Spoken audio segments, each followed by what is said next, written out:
Hello, thank you for coming.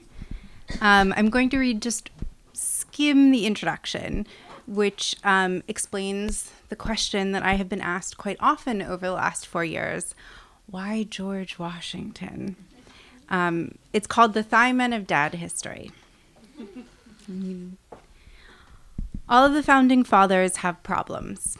Thomas Jefferson strikes modern audiences as beyond hypocritical, John Adams as tiresome, and James Madison as downright boring. But according to Washington's own biographers, he's in real trouble. Joseph Ellis calls him the original marble man. Ron Chernow says he's composed of too much marble to be quite human. It goes on and on and on. Richard Brookhiser has lamented, he's in our wallets but not our hearts. Every biographer humbly endeavors to break Washington out by proceeding in the exact same manner as the one who came before him. First, his biographers stick a portrait of the man Ellis calls America's foundingest father on the cover, and many of them favor Washington's most iconic image, his rigid and gloomy face on the $1 bill, but most prefer a painting that shows his whole body because his thighs drive them wild. Brookhiser, examining a portrait from 1792, can't help but notice how well developed they are. Ellis admires how they allowed him to grip a horse's flank tightly and hold his seat in the saddle with uncommon ease. For Chernow, Washington's muscular thighs were just the beginning. He was a superb physical specimen with a magnificent physique, powerfully rough-hewn and endowed with matchless strength. When he clenched his jaw, his cheek and jaw muscles seemed to ripple through his skin. If history doesn't work out, romance is just waiting for him. So they pair that visual coffin of a cover with a verbal coffin of a title, which adheres to this format: George Washington, a life; George Washington, a president; George Washington, a biography.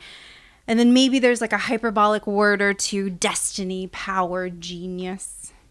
A phrase borrowed from Washington's time, which is immediately lost on potential new readers, like His Excellency or for fear of an elected king. And so it ensures that presidential biographies will always appear as if they are for men of a certain age, intended to be purchased on President's or Father's Day.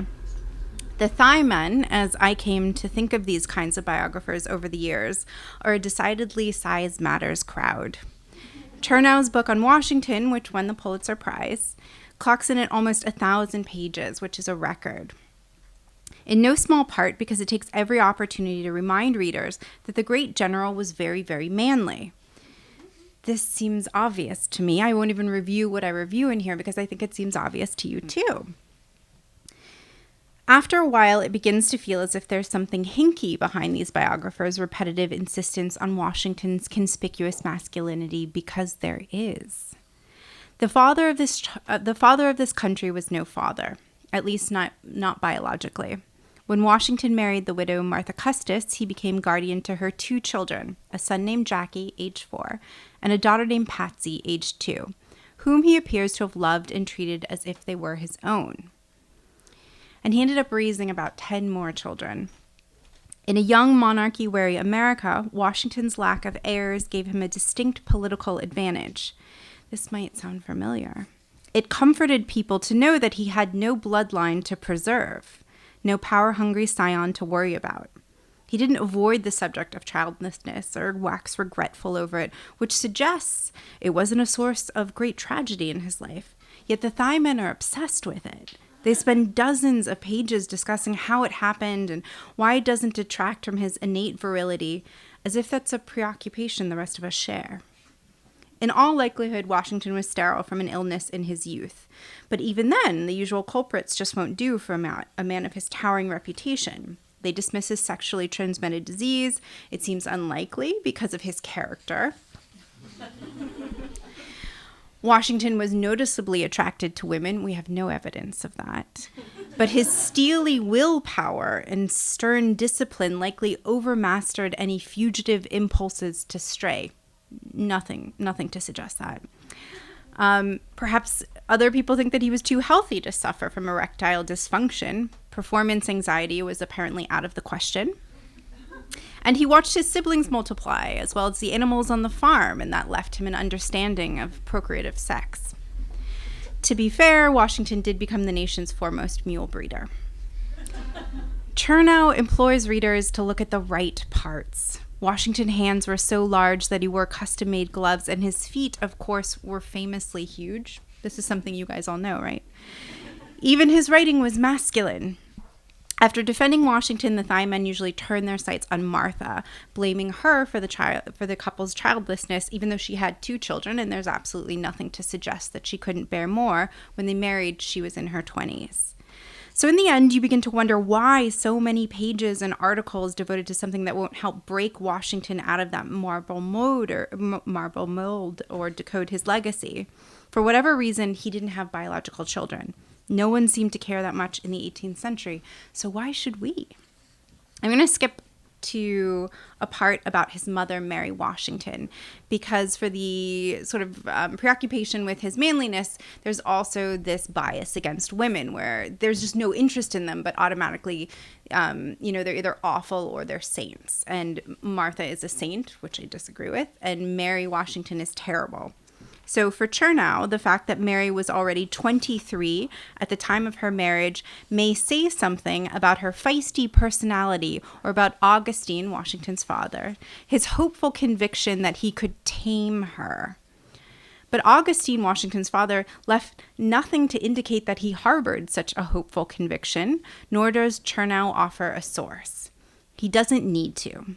Everyone knows that in the absence of evidence to the contrary, a woman is probably a shrew, and shrews, of course, need taming. And I have this whole really lovely chart of 25 words that Chernow uses to describe Mary that I would never use to describe anyone. I'll name a few. Shrewish, thwarting, whining, demanding, strong-willed, crusty, feisty, illiterate. We have letters in her hand. And I'm gonna stop there.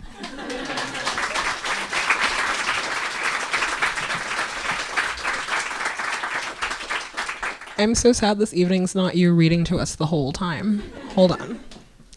Got it. I don't think anyone else is. Here. Is it on? Hi. Who in the room is in charge of the tech? I see you, maybe not. You know what? We can just share this one. Yeah, I think it's the cable. Yeah, I didn't even see that. There you go. That's my fault. I don't host a podcast or anything, so let's not talk about it. Thank you. Thank you. I have to be really honest with you, Alexis. When I met you and you told me you were writing this book, the first thing I thought was, oh my God, I have to read it. And it was not exciting because I don't read biographies of presidents because I think that they're very boring. And the entire process of reading this book, I was beaming with pride anytime anyone saw me on the train or anywhere because I realized what a flex it was to say that you were reading a presidential biography. It's like, oh, great, I can do this now. I just, I think that so much of your scholarship has been centered around the fact that who is interpreting the history is so important. And so I just wonder if you could walk us through the process of gathering all of this information and realizing that the fact that every biography of George Washington had been written by a man and that mattered. I love presidential biographies. I love them. And I read so many of them, and at the end, I feel like I have a fairly good understanding of the person. And definitely if I read 3, I feel like in conversation, I can talk about this person. And I would finish George Washington biographies and be like, he won the war? And that was really strange to me. But there was something odd, as I say, about their approach to him. And I thought it was pretty funny. Even though I understood it was not meant to be. But then I started checking as I'm a historian, so I checked the primary sources and they just didn't add up. And I felt sort of compelled to do so. And then from there, the pieces fell together over many years. But I also, it took me about, I don't know, 6 months to even email my agent and say that I was thinking about this. And the title was actually the subject line to him. And it was meant to entertain him because he's a hard sell. And it just stuck. I mean, it's a good title. Good job. I mean, you know, I think it's so interesting to hear you say that you went back to these primary sources and it was just not the case. Isn't that like a very scandalous thing in your profession? I mean, it should be. We shouldn't be giving like Pulitzer prizes to these people. But I think it's an interesting point that, you know, this book was lauded by, you know, 9 out of 10 famous early American historians. They like great man history. They're not in it to question our founding fathers or what their lives meant as for us as Americans. They're in to amplify these great men and to perpetuate these myths. And it's also that they have like no curiosity about things that happen outside of men and outside of the battlefield. So George Washington, he's not fighting battles during the American Revolution. He's in a tent. He's like overseeing hundreds of letters every day. So I don't want to hear about every single battle. Why would I? He wasn't there. It doesn't help me understand him. They have no curiosity about women or what motherhood meant in early America. And because they have these like blind spots, their obsessions blind them to other things. I don't know, they just don't question each other. And particularly Washington's studies have been so male dominated. I'm the third woman in 100 years and the first woman historian to write a book on him. There's just been no one to say like, oh, hey, this seems strange. And this always happens when a woman enters, you know, Jefferson studies, for example, Annette Gordon Reed. She changed everything. It's just, it's history that's written about white men, by white men, for white men, and it's a problem. I mean, I'm reading the history books now, so it is a problem. I think that something also that is so apparent is that what you are really saying is that our understanding of this first president is so complicated. And for so much of, you know, I think about the way that I went to an American international school. So I think that even the way that we learn American history is like it's very weird and it's very different from what actually probably Americans learn about their own history. But so much of it is just this very simple, you know, understanding of, oh, here's the first president. And you, like you said, he's this marble human being. And so much of what you uncover is that actually this person has a lot of texture and that everything that we know about them is complicated. And because we know that, it also has all of these repercussions on kind of how we interpret our history today. And so I'm just curious if you could speak to what some of those like very obvious complications are. For one thing, the way that so Washington, he did so many things. He set so many precedents. The entire, you know, the presidency was built around him. But we celebrate him, Mount Vernon, his biographers. His biographies always end on this incredibly triumphant note in which he emancipates his slaves because he had this, you know, decades-long emotional and like intellectual reckoning in which he came to this decision, and it was so bold and it was amazing, and you know, it's sort of like everything was forgiven. It's not true. And I think that you know, if we think about, I end the book on the Civil War. It's the Civil War and then on the enslaved people who were buried around him.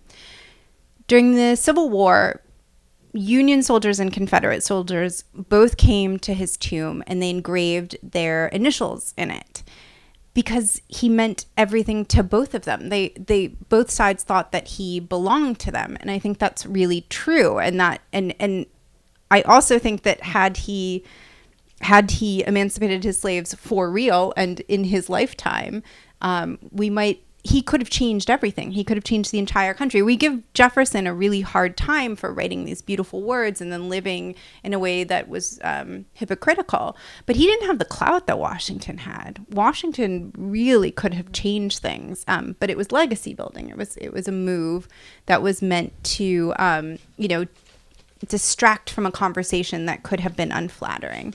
And so I think if we understand that our first president had these conflicting ideas and also projected this false ideal even of himself, then we start to look at ourselves and our founders and our history. I want to stay a little bit more in this moment where you talk about the enslaved people there, because Martha has so much to do with the rest of that story. And I think that is something that I didn't know and also didn't understand. And it's been so important kind of to see how, everyone everyone has a role in how white supremacy basically is divvied out, right? And how it's meted out to people. So I would love if you could speak a little bit more about Martha's role in, in this moment. The easiest way to explain what happened was Washington, because people like the Marquis, like Lafayette, who we all know from Hamilton. Thank you. Yes. He was really, really cool. That story checks out. And he had been writing to Washington for decades. And, he was French and he came from a very different background. And he was encouraging Washington to emancipate his slaves during his lifetime. And he didn't, obviously. Honestly, in part because he was too cheap. He didn't want to sell off land in order to pay certain taxes. So what he does is he essentially passes the buck to Martha. He does emancipate one man, Billy Lee, outright. That's one person out of 214. And he had always viewed Billy Lee as exceptional. The rest of the people he enslaved, he basically left up to Martha. And he said in this will that was published, so it was published right after he died, so everyone knew, including the enslaved population at Mount Vernon, 214 people, knew that Martha had to die or she had to make the choice to emancipate them for them to be free. So, of course, she is also, by the way, celebrated by the Thai men for this wonderful move in which she emancipates them a year after Washington dies, and she dies a year later. But if you read Abigail Adams' letters, she describes the whole thing. Abigail Adams is like a gossip queen. She's amazing and always telling the truth. And she says basically she was terrified. Martha was terrified for her life. And at one point she actually reaches out to Washington's nephew and says I think they're going to burn down the house tonight.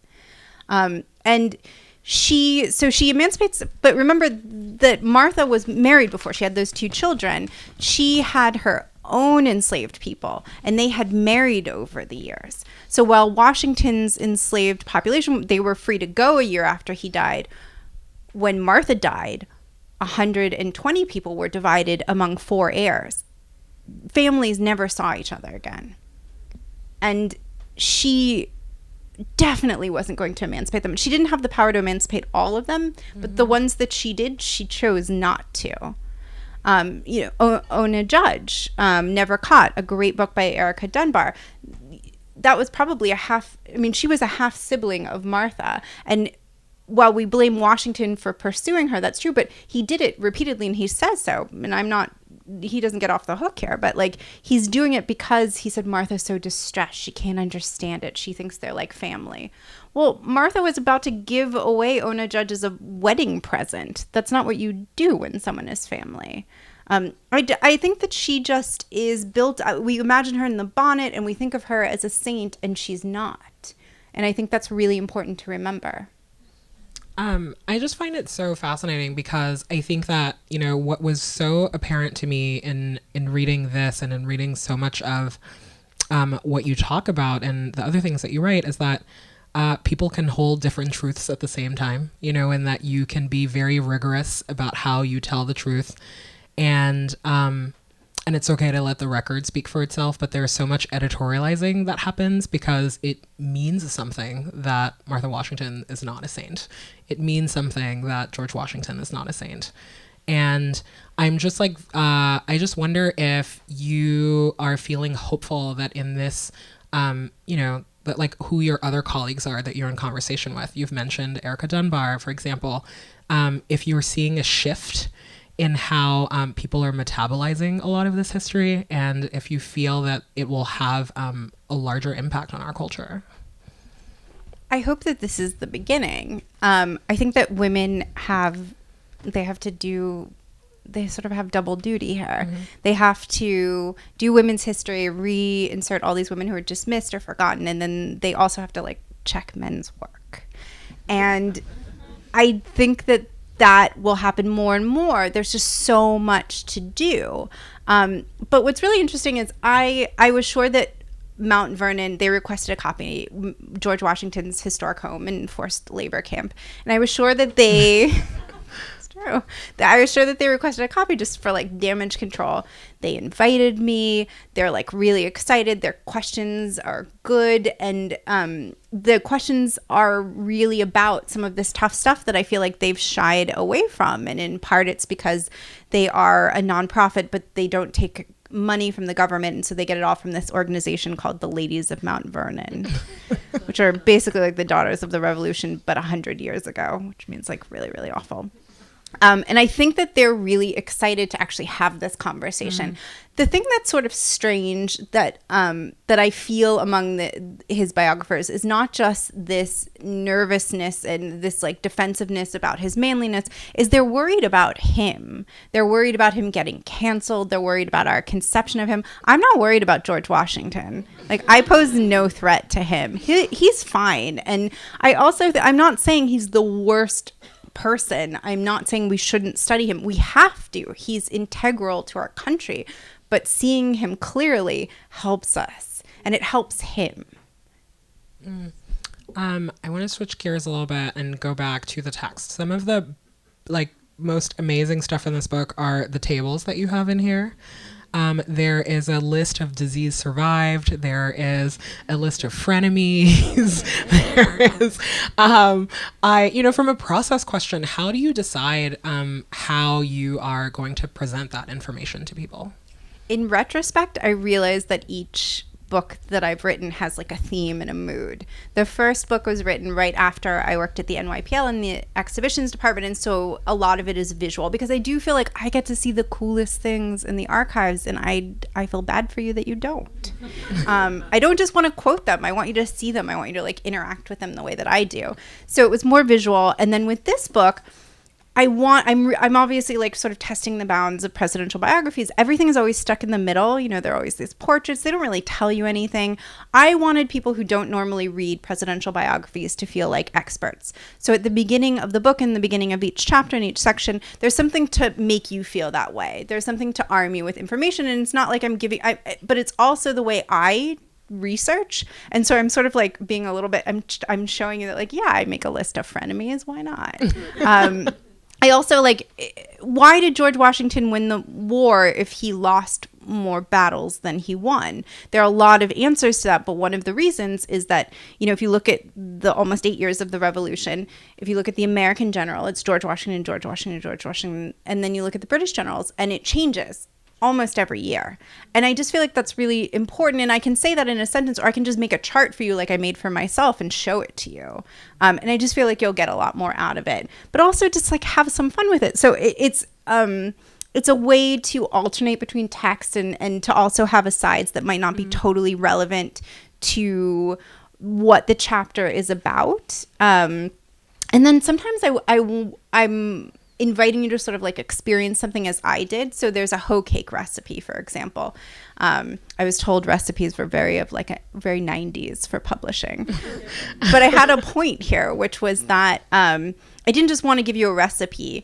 I wanted you to understand how he ate, and that, you know, he didn't just love hoe cakes, which everyone talks about for some, you know, because they think like, oh, he's not approachable. So we know he liked hoe cakes. Let's talk about it a lot. But that's all we hear about. He liked them swimming in honey and butter. But I mean, what does that tell you? It tells you not a lot. But if you start with how the day starts, so you get who made him the hoe cakes, enslaved people who lived in various places. Some lived in, near, they lived in the greenhouse near the mansion house. Some lived out on different farms that he had. Their day starts at like 4 a.m. Their night probably ended, around 11 or 12. They have to prepare this batter. I want to understand what the hours are like before Washington gets up, when someone comes in to wake him and Martha up and they light the fire. I think we need to walk through all of that in order to experience the hoe cakes. And then eat the hoe cakes. They're fine. They're not that great. What you see is an adapted recipe. So I tried. And so I think I'm just like really playing with form. I'm not sure if everything, will ultimately work or convey information, but I want you to experience history the way I do. And I say this all the time. If history is, boring, it's the historian's fault. And I don't know any other way to tell you these things that I see and that I research other than how I would tell you, how I would tell a friend over dinner. I want to stay with the frenemies for a minute, because it really, I think that was the section for me that made him seem like a real human being. Yeah. Because I think that so much, of the story of our politicians is that they're these pure beings, and if they have a disagreement with someone, it's because it's this very principled kind of, it's like democracy is at stake. And in this moment, I was like, oh, yeah, you're like a bad friend. You like nobody likes you. This is great. And I thought that it was such a small human petty thing. But to me in that moment, it meant everything. And so could you share a little bit of that with us? The founders are presented to us as if they were just like a group of men who got along pretty well and they agreed about most things. We know Jefferson and Adams didn't talk for a while, but then they had this beautiful reconciliation. They wrote each other these letters and it was amazing. But they're presented, especially, they come up all the time and they're presented as this monolith, and that's not true. And we hear about Washington as the greatest man who ever lived. There was no better man. And everyone believed he was the only man for the job. They did, but they also took a lot of pot shots. And I think we have to remember that Washington went in, he served 2 terms, 8 years. He went in wildly popular, untouchable, and by the time he left, he was, I think of him as almost like the wheel on his carriage is like broken and he's barely making it back to Mount Vernon. And so I basically talk about that, and then I have a list of like John Adams, Jefferson, Thomas Paine, because that man could write. And, before, things they said about Washington before he was president, and then things they said after he was president and their final relationship status. So I'll read Paine. So Thomas Paine, was, he like revolution hopped. He came to America and then he went to France, and he wrote these things that would like galvanize people. So he was really important to Washington for a while, and they were buddies. But the truth about Washington is like, if he didn't need you anymore, he didn't need you anymore. And he, so Thomas Paine says, before Washington became president, I shall never suffer a hint of dishonor or even deficiency of respect to you to pass unnoticed. This is after Washington was president. As to you, sir, treacherous in private friendship, for so you have been to me, and that in the day of danger, and a hypocrite in public life, the world will be puzzled to decide whether you are an imposter, whether you have abandoned good principles, or whether you ever had any. That's a sick burn. I love it. It's so spicy. Estranged, by the way, was the end. And I mean, you see that, like John Adams, he was friends with, he didn't allow John Adams to like come to any meeting, so he was sort of irrelevant. Thomas Jefferson, estranged. Paine, estranged. Madison, estranged. Monroe, estranged. That's relevant. I know, like ghoster in chief. Love it. Well, the other spicy stuff in here, to me at least, was all of these flirtations that he had before Martha. I love the gossip. George Washington was a social climber. He was the eldest son from the second family, which meant that his mom got nothing, he got nothing, but he had a wealthy older brother who married well, and he was just always after those hot, young, rich women, 14, 15. Like, there are all these letters he writes to parents, and they're like, she's not into you. You have nothing to offer. And he's like, well, I just want to try again. And he becomes world famous because he fights for the British. And had they promoted him, I don't know if we would be here. I mean, we would be, but we'd be second class citizens and we'd be, serving the crown. He basically, wants to marry anyone who has some money, and can like buy him people to enslave and work a farm. And he just does not win over and over and over again. It's like a little bit embarrassing. He also he has like a crush on a married woman. There's like a flirtation back and forth. But what's funny about this is one of Amina's favorite. It's one of the widow Custis. This chapter. We all talk about like how they met and she was this sought after widow. She had all this money. Her husband died without a will. He didn't have any other heirs. So she was in a unique position in early America. But if Washington had not gotten dysentery, I don't think they would have met. Such a beautiful love story. I know. It's sort of sweet. And he moves fast. They get married within a few months and she is his retirement plan. But all that being said, they seem to really like each other. She was into him. She had been married to like an older man. He was a few decades older. They had known each other their whole lives. They went to the same church. And I think she wanted like a hot young thing next. She was a few months older. She was super into him. And, the fact that she had children, that was a good thing. We weren't as tied to these theories about biological children. I also think it'd be interesting to talk to like Chernow about adoption and about what, parenthood means to him. But he was like, he wanted her around during the Revolution. He was always really bummed that she didn't like to travel. She wanted to stay in Virginia. He made her get a smallpox vaccination. There's a lot of drama around that. But so he was, and then he had a lot of female friendships, which I was surprised about. There's a woman named Elizabeth Powell, who's a beautiful writer with very strange capitalization, but she's really fun. And they went back and forth, and he really took what she had to say to heart. And he wants to leave after 4 years, and she writes him a letter, and she's like, "You don't know what makes you happy," and he didn't. I love this. The overarching feeling too of so much of this is that everything, for me at least, I was like, oh, everything I thought I knew about George Washington was not true. It's just not true. Not the first president to live in the White House. The thing about the hemp's not true. The thing about the teeth is not true. And I mean, come on. I mean, it's just if someone tells you enough times, or at least they like teach it to you in school, I'm like not going to do the homework of those people, which it turns out is a huge mistake. But I've just been thinking so much about how this mythology just like seeps in through every part of our culture, whether it's like news or it's pop culture, it's whatever, and what a monumental task it is to change that around. And so I wonder what your how you think about that. There was sort of, I think I got like a little tease that I would write this book. Like when I was working at the NYPL, we had Mason Weems's books, and he wrote the first major biography about Washington. And it's sort of like each edition, like it's like Pinocchio's nose.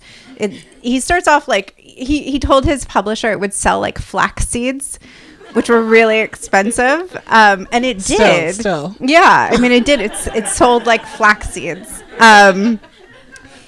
And just like this well, and so we know certain things like the youthful act of Arborcide we know came from Weems, but a lot of those things, the praying at Valley Forge, because this is nation building, right? The stories that Weems told about Washington were the stories we wanted to believe about ourselves. We were a new country. We were less than 10 years old. But then the other things I don't really get, like nobody really knows where the wooden teeth came from. If you and I have like fun with it. I say like it makes no sense. Like what happens to wood? It warps. It would crumble. His breath would have been legendary. We would have heard about it.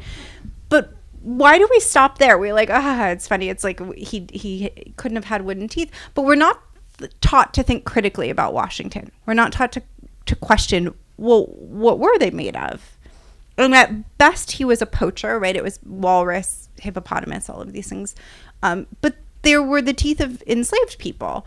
That wasn't totally uncommon during the time, but I found an advertisement from his dentist, and he was asking for, teeth, and he said he would pay a certain amount. And then I saw Washington's ledgers, and in Washington's ledgers, he's paying a third of the price for teeth that are not just falling out. Like, people are pulling them out in order to please their master and get a little bit of money because he did not feed or clothe them enough.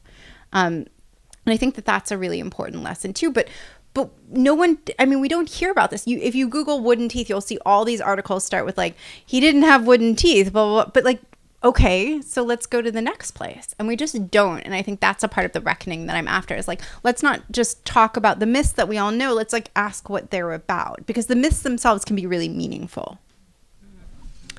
What has been the reception with your kind of like academic colleagues and the conversations that you're having with other historians about this work? It's been pretty good. I'm waiting. I pick a fight with Ron Chernow. Like, I'm waiting for this. Although I like his books. I think he's a really good writer. He's a lot of fun. It's a little bit easier to do so when you're not sticking to the facts. They all seem to like it. I've been getting a ton of support.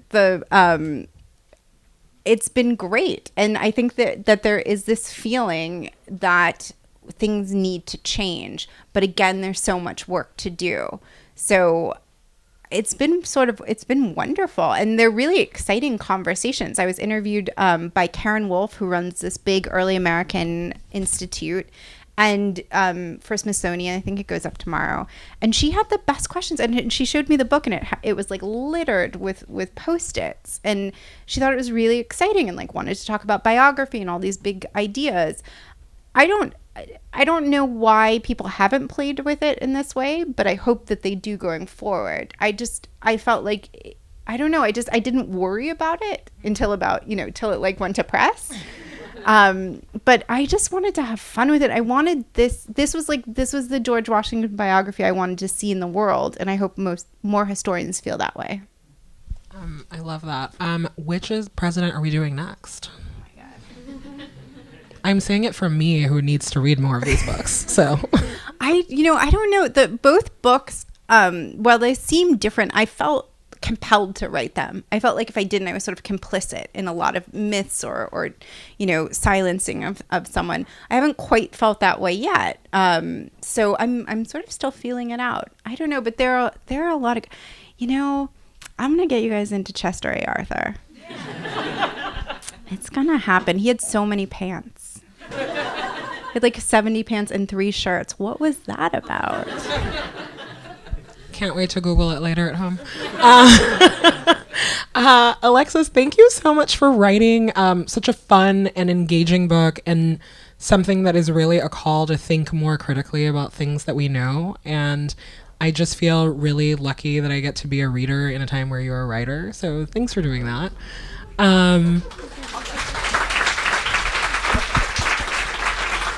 It's really all for me. I'm learning all the things.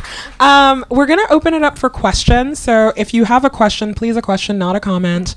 I feel like this kind of book gets a lot of comments from a certain kind of person. I won't call you out, but we all see you. So please raise your hand, and I believe we can get a microphone to you. Yes. Questions? Yes? No? Maybe? Oh, yeah. And if we can... We can hear you. We can hear you. If you just want to, I can repeat your question. This is a comment. It's my understanding that state laws back then decided who a slave owner could emancipate and who they couldn't emancipate. For instance, when Martha Washington married George Washington, she brought slaves from her former relationship to the table. It's my understanding she had more slaves than he did. No. So I'll clarify. And he was not allowed to emancipate her slaves. So the question is that it was a complicated thing to manumit slaves. True. So the clarification is that, as I think I said, that the Custis family, so Martha's first husband, they had their own enslaved people. That's what she brought to the marriage. And she had the power to emancipate some of them, but not all of them, because she had children. Washington, there wasn't a limit to how many people he could emancipate. He had to pay for them. So he had to go to the state of Virginia and pay, I think it was $5. And then he also had to, if they were older, plan for their care because they couldn't work anymore. Or they were crippled, which of course many enslaved people were, including Billy Lee, his pride and joy. But he could have done so. There weren't limits. Martha, even if she could have, wouldn't have. I mean, we know that because she didn't. So while it was somewhat complicated, it wasn't that complicated. And he definitely had over 100 more enslaved people than Martha Washington. Oh, yeah. Is there a question back there? Yes. I'm not exactly sure how I should do this. Fair. I was invisible. Yeah, do you want to talk Yeah. just very loud? Yeah. Let's see what I can do. So, lately this is a question, I promise. I've been reading a lot of the early stuff by Annette Gordon-Reed, where she takes a lot of the stuff that all these biographers had just taken Jefferson's children's word for it. Mm-hmm. There was no way he could be the father of Sally's children. They were never near each other at that time. So I'm curious, given all the communal myth making that goes on about Washington, were there any in your experience with other biographies, have you found any patterns where you're just how did all of these people read these sources this way? Yeah. What Yeah. was your experience of, I don't know, how did you feel yourself sort of mentally interacting with past Washington scholarship? First of all, I think that there's probably more to come. So we don't quite have the DNA connection, but we think he was sterile, but we don't know. That could come out. And his sort of a complicated story, but his step grandson, who he was just, all these founding fathers, by the way, were blessed by ne'er-do-well sons, sort of like large adult sons. And they, we know that he raped many enslaved women, and Mount Vernon you can't find that on their website. So I think that it was something that was interesting to me that I found elsewhere. But the thing that I just kept finding was anything to do with women was wrong. So I mentioned one thing in the book about, that Augustine left, he was going to tame her. We have nothing to suggest that he wanted to tame Mary Washington. Another thing was they all say that Mary Washington, during the Revolution, obviously times were really tough. This was a war fought on our soil. And as the story goes, one of the reasons everyone feels really justified in hating her is that she wrote to the Virginia Assembly and she said, I need help. They were offering elderly people some sort of help. And they all sort of cite this letter as being awful, how embarrassing for Washington. How could she? She never wrote the letter. There's no letter. There's absolutely nothing. They heard that she was having a hard time. And of course, she was a priority of the state because she's the mother of the general of the revolution. He beat the British. It's kind of a big deal. But that letter doesn't exist. And so that was sort of bonkers to me. How can people just repeat each other over and over and over again? And this is not a big secret, but if you check a footnote or an endnote, which we all can do, it's just a little number and then you go in the back. If it says a secondary source, if it doesn't say a letter from George Washington to, if it says this book and then you check that book's secondary source and it also says a secondary source and you just keep going and you can't get to the end, it's bullshit. So I found a good deal of that, and just also things didn't make sense to me. If he lost so many battles, if he didn't fight for them, why are we talking about them so much? Let's talk about other things. He was really good at other things, propaganda, spying, fun stuff. So that's what I want to hear about. So it was preference, it was inclination, and it was also just it doesn't hold up. I can't find these primary sources. And, I often would go and fact check myself. I would email a fact checker who I hired for the Washington TV series that's coming out later this month that I'm in, and I also was a producer on. And I would say, like, is this real? And he would say, like, no, just Chernow, he's Chernow, Hamilton. And then Mount Vernon, it was sort of incredible. I mean, it's breathtaking. And that's the thing, like, check their work. We have so much to do. I'm sure that anyone could, I mean, it takes a long time, it's really, really hard, et cetera, et cetera. But, like, check a bunch of primary sources. You never know. You might find a book. Yeah, Founders Online. You can do this too. You can Google, and it's basically, I think it's better than Google. There's a thing called Founders Online. You can Google, for example, slut. And not that I would ever do such a thing. And you can find like 5 really fun letters. You can find like a bad poem that Hamilton wrote. Slut is how they referred to dogs, which is how we know that Martha Washington liked dogs a lot. She keeps talking about sluts. Abigail Adams is talking about like this woman she met on a ship, queen of the sluts. Like, it goes on and on. So, like, you can also check things. This is not exclusive material that like only I can go see in, an archive with my special credentials. To a certain extent, yes, that's true, but you can also look.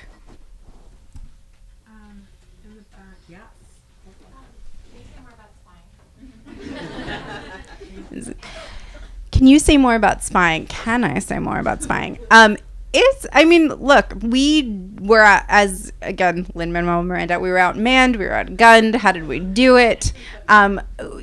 Spying. And Washington, for as vanilla as people act like he is, he was a dramatic person. He like loved it. He would get really into it. He'd be like, I'll meet you here, and then I'm going to slip you a key. And, he like would also women. He was open to women because like who's better in early America than a woman no one suspects. And he had a whole cipher. There were complicated codes.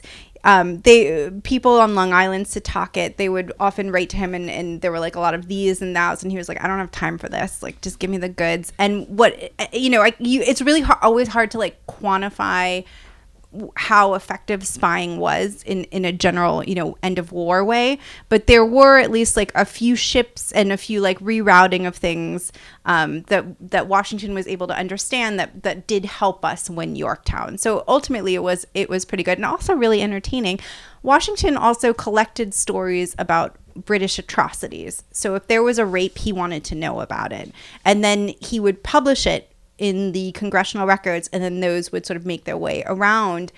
And that was really helpful because remember, we think of the revolution, everyone wanted to rebel. Half the people did. The other half were like, that's fine. I'm not really concerned. I just want to live my life. But by the end of, 8 years, everyone wanted the British gone. They were being pretty bad. And a part of it was that they were, and a part of it was that Washington created this idea that no one was safe around them.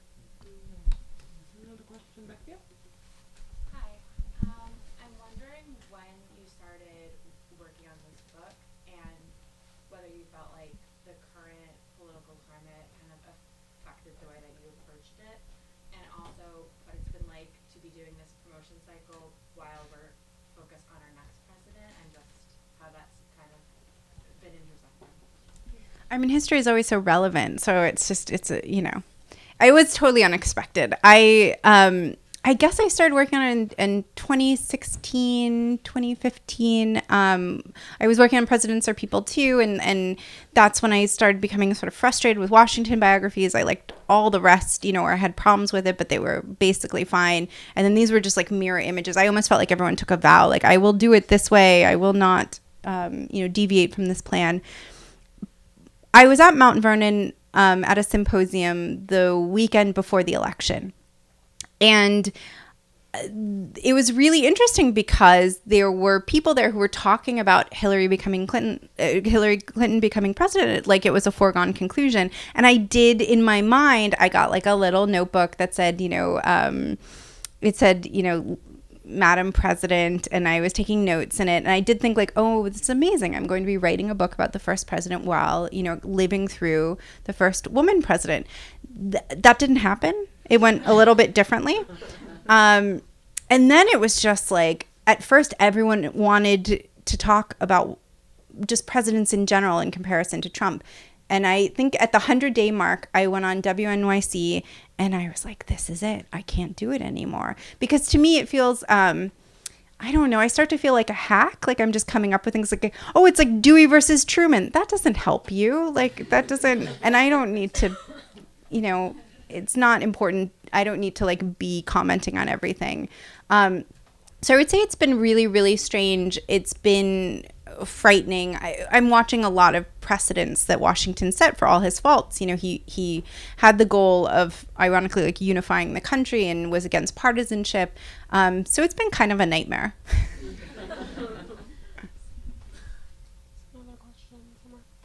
Yeah, kind of going off that, I think we hear the most about the founding fathers in the context of what they would or wouldn't like, and we've been hearing a lot about that with the impeachment trial, and everyone wants to call on them, citing the same sources for essentially different arguments. So I think, how do you think informing ourselves on, or humanizing these people can inform our modern politics and kind of our views of going forward? Should we be depending on the founding fathers like we have been as this beacon of perfection and of morality, or is this something we should be moving away from?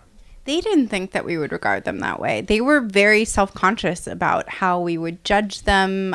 They expected it to be so. They also, their greatest fear was that, so in Washington's farewell address, it has two major themes: partisanship and how it can ruin America, and also the danger of foreign influence and how unprincipled men who are just interested in power and will do whatever it takes to maintain it will take over if foreign interference does happen. So it's like a shock of recognition. And they, you know, they didn't know. They expected us to get better. They understood that they were ever evolving people. They were also very worried about decay and institutions being sort of meaningless and losing the belief of the people. That's why they rebelled. Washington, he's not Thomas Paine. He's a reluctant revolutionary. He did it because he had to, and he felt like he had no other choice. I think that's really important to remember, that one, we're living through their nightmare. So it's untrue that they, you know, want the status quo to remain. And two, that they wanted us to judge them. They understood that what they were doing was pretty crazy and they had to do it right. We would do well to have that much self-consciousness now. And also, by the way, there was this weird White House tweet about, you know, all these presidents who could be impeached based on, you know, what Democrats are saying. It lists like Washington. Every president can be impeached. That's the whole fucking point. Next question. It is my understanding that the only president that advertisers like to use more in ad copy than Washington is Lincoln. Mm-hmm. And I'm curious about your thoughts on sort of the relationship between myth-making and myth-busting and sort of the glory of advertising of George Washington. Yeah, it's always funny when he shows up, right? He's like driving a car fast and looking like a maniac. So Lincoln loved Washington. He loved him. He always, he talked about the Delaware constantly. But Lincoln kind of killed it. Like for Washington, he had a good thing going, and Lincoln came and was like so great and sort of ruined it. I think it's a little bit harder. I understand with Lincoln a little bit more feeling like emotional about him, even though he didn't always do things for the right reasons, which is important that we remember. So I worked on this Washington series, and I had it sounds sycophantic, but like had the great pleasure of working with Doris Kearns Goodwin, which I did. She's really cool. But she's a Lincoln woman, you know, and she's Team Lincoln and Teddy Roosevelt and all these like really wonderful leaders. And I think it was sort of a little bit harder to wrap your head around someone like Washington, which is all to say that like, I don't know how I feel about that stuff. People keep asking me like what I have in my house, like that's Washington themed, and everything I have has been a gift. Because I think that's weird. I need some, it's like if someone, I don't know, if a journalist covered someone and then like they unzip their sweatshirt, I guess, and had like I don't know, like Mayor Pete underneath. Like that you would think that was inappropriate. So do I. So I think that's all a little weird, to be perfectly honest. Very rambling I'm answer. rethinking my gift for tomorrow. It's cool. We're going to take one last question, and then Alexis will be signing books in the back. So hopefully everyone has a book, because that's what this party is about. Love to see it. One last question. Yes, there you go. Hi. Hi. If George Washington had one piece of advice for today's Democratic primary candidates, what do you think it would be? Such a good question, person I don't know. I think that he would definitely well, one, I really do think he would like drop kick Trump. I don't want to play this like revisionist like hypothetical thing, but if I'm talking about advice he would give, I have to say like I don't think he could have played it cool. He wasn't really known for like duels, but I think he might have been. I think his advice would be, one, foreign interests bad. Two, that partisanship has gotten out of control. And if there is a way to galvanize the left while not alienating the right, that's the way to do it. If you can mean something to both sides, then you are a great leader in Washington's eyes. What a great place to end. Thank you.